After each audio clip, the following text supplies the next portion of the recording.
அனைவருக்கும் வணக்கம். நம்ம ரடா கணிதம் சேனல்ல முந்தைய ஆண்டுகளுக்கான போட்டித் தேர்வு கணக்குகள பத்தி பார்த்துட்டு இருக்கோம். அந்த வரிசையில 1998வது வருஷம் டிஎன்பிஎஸ்சி எக்ஸாம்ல கேட்கப்பட்ட ஒரு முக்கியமான கேள்வி. ஒரு பொருளோட விலை 40% அதிகரிக்கப்பட்டு பின் 20% குறைக்கப்படுகிறது எனில் பொருளின் விலையில் அதிகரிக்கப்பட்ட சதவீதம் என்னன்னு கேட்குறாங்க. என்ன எவ்வளோ அதிகரிக்கிறாங்க? 40% அதிகரிக்கிறாங்க. 20% என்ன செய்றாங்க? குறைக்கிறாங்க.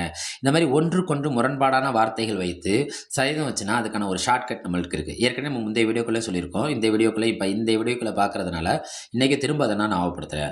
அதிகம்ங்கிறது எதை குறிக்கும்னா ப்ளஸ்ஸு, குறைவுங்கிறது எதை குறிக்கும்னா மைனஸ். குறைவுன்னு சொன்னாலும் சரி, தள்ளுபடின்னு சொன்னாலும் அது எதை குறிக்கும்னா மைனஸ். ரைட்டா? அப்ப இதுக்கான ஃபார்முலா என்ன?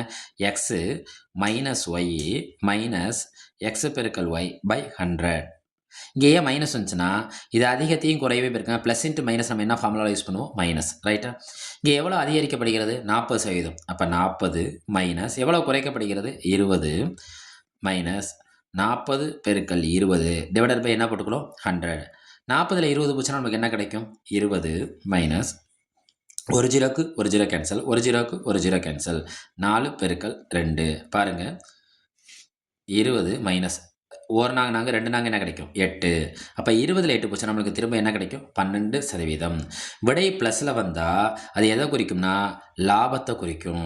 கேள்வியில லாபம்னு கொடுத்துருந்தாங்கன்னா பாருங்க, லாபம் கொடுக்கலன்னா அந்த நம்பர் மட்டும் தான் கொடுத்துருக்காங்கன்னா நம்மளுக்கு வேலையே முடிஞ்சு போச்சு. அப்ப விடை என்ன? 12%.